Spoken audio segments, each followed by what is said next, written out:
I'm a long-time listener of your show, and I've been trying to figure out where my story could fit in.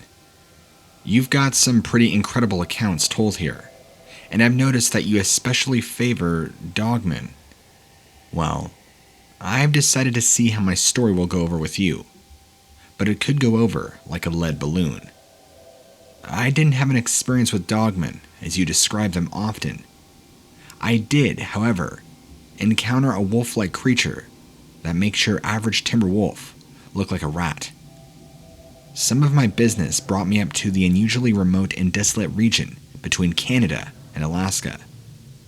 I know, it sounds like a bizarre, strange place to have any kind of business to attend, but hear me out. We were experiencing near-total whiteout conditions, and it was catch-22. If we tried to bed down and ride out the night, we would surely freeze. If we continued on our way with the weather being what it was, there was no telling what kind of directionlessness we could end up in and waste our efforts and resources. We made a tentative effort to rest for a very, very short time. I had a shotgun at the ready. Even as remote as our location was, there were always bears to look out for, or so I'm told. Plus, we're also in one of those regions where legends tend to stick. Most of them you couldn't take too seriously, but others made you wonder. Stories about Bigfoot, and things that were just a little too big to be a normal bear or a normal bird.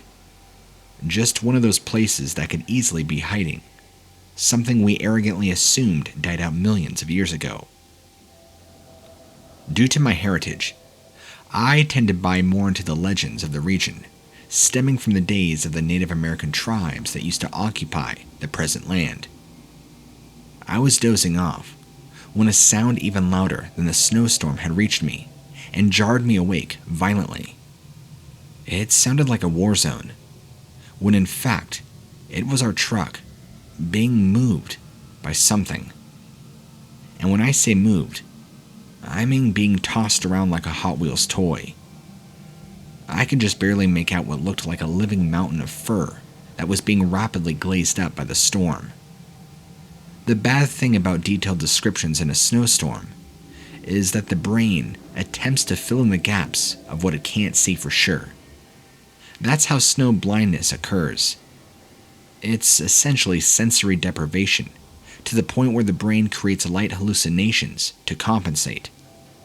In the moment, I was pretty sure that this behemoth of fur had very small ears that were tucking themselves into the monstrous broad head they were attached to. The forehead reminded me of a pit bull. That's where all the other similarities to anything else disappeared. It attempted to look like a wolf trying to be a bear. I know, bizarre, and not as thrilling as Dogman.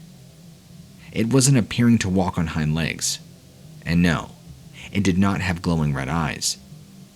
But it possessed a fierce primal rage, and its eyes were visible without a light. I caught its gaze just long enough for it to redirect the anger from the truck over to us. Acting sooner than thinking, I raised the shotgun and let it have both barrels. The sheer size of the monster, as it reared back on its hind legs, still not like a Dogman, made the shotgun feel so ineffective. The thing's head was nearly giant. It swatted at the air, as if that would deflect the buckshot. I reloaded with shaky hands, firing off 2 more rounds. I must have done this several times, because the snow was starting to turn bloody. This monstrous bear-wolf thing took off, not dying, but very much unnerved. That's when we made the decision to keep moving right then and there. Adrenaline and pure terror, scouring my veins, kept me warm for the time being. It also kept me alert, awake, and most importantly, alive.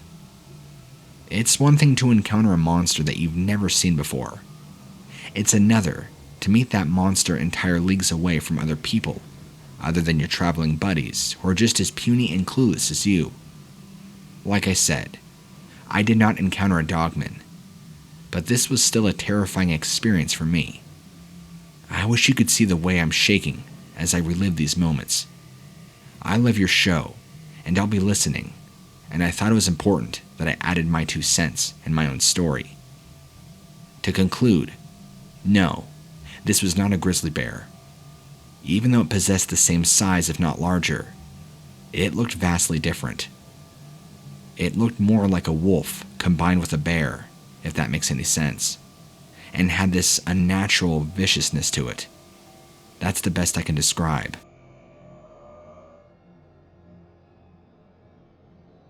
I found myself in a valley, an exceptionally isolated and wild region of Canada. This valley is accessible only by boat or float plane, if that says anything about just how formidable the wilderness is. It does have plenty of springs and geysers, so the valley is almost consistently shrouded in mist.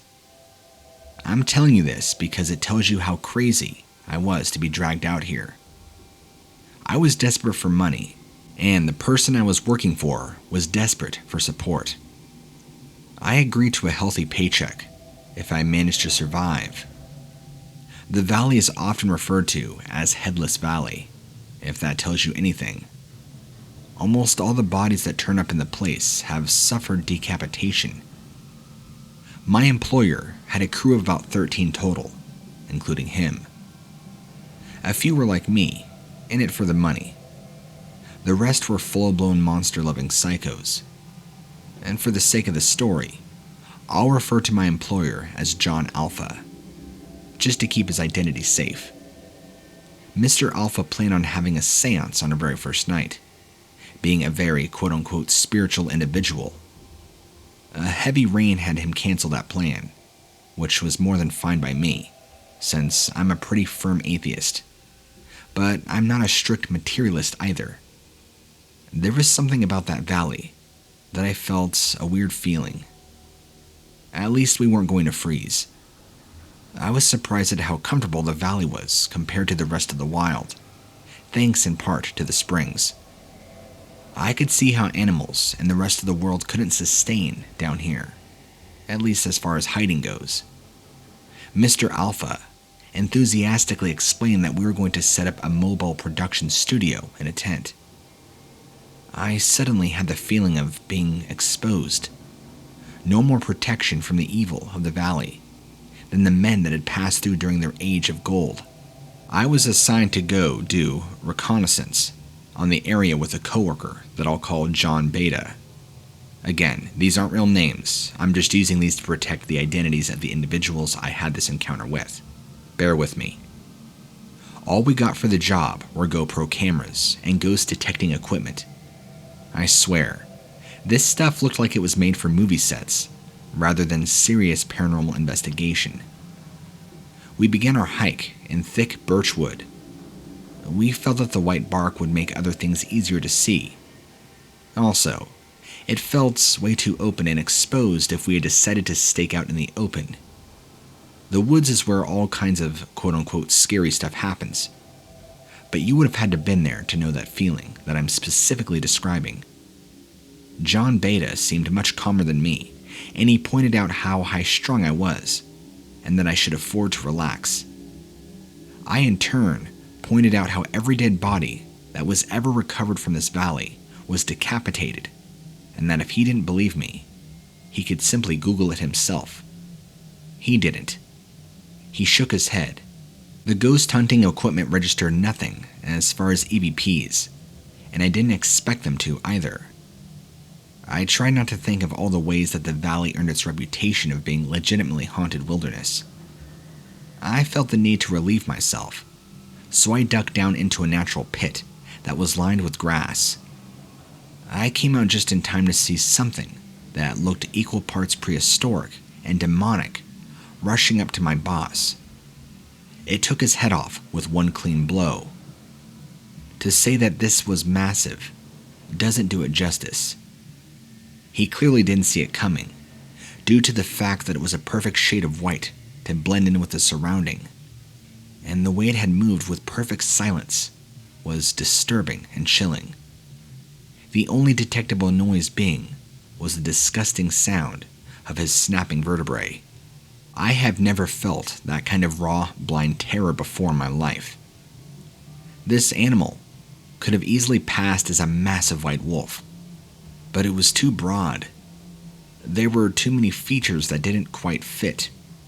Tiny ears, tiny eyes, a strange long muscly tail sweeping behind it. The head was very large, broad and flat, like a smooth stone you'd find in a riverbed. The creature was busy tearing the flesh off this body. That was the first instance of things going wrong that could be followed by many more. I swore up and down that it was due to the valley being haunted, but Alpha agreed that we would be getting results of the ghost hunting equipment. He was just smart enough to pack us up and leave at the end of all of it before we would be utterly stranded. Listen, I feel like some of the evil energy of that valley has followed me home, and I have to talk about it with somebody. That's why I feel I need to reach out. Maybe my story will serve as a warning that there are some places you should just avoid poking around in. Now, as far as that animal is concerned, I don't know what it was, but I'm glad we survived.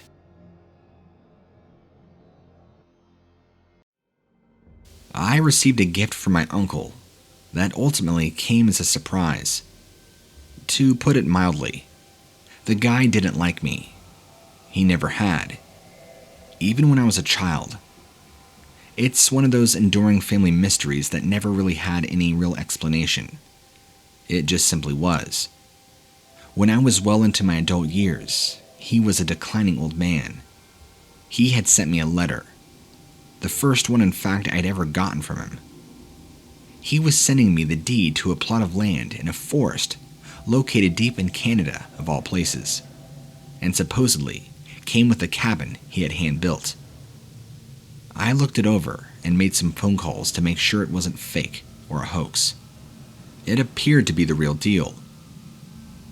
Being immediately suspicious. Was this a trap? Not unless he had hired a gang of bandits to hang out. Maybe he felt bad for me. That was sorely unlikely, but it was the only piece that fit. It took me a while to get everything together, but I finally flew out there. It was indeed remote, and he wasn't wrong. It wasn't just situated inside a forest. It was practically swallowed by a forest. I mean, you could easily lose track of how light or dark it was, just because of how dense the woods were. But it was peaceful. It was time to check out the cabin itself, and it may as well have been condemned, but the land was good. I was going to step outside to enjoy some more fresh air when I looked out one of the broken windows, and I froze in place. At first, I saw the bear. It was a black bear, and it was looking straight at me. But here's where it gets weird. There wasn't something quite right about it. The eyes did not look focused, and the head seemed to kind of have a limp. 2 seconds later, I saw the monster that was gripping the black bear in its jaws. I couldn't have told you what it was, but I could tell you that it was enormous, as if a bear and a wolf had begotten offspring together.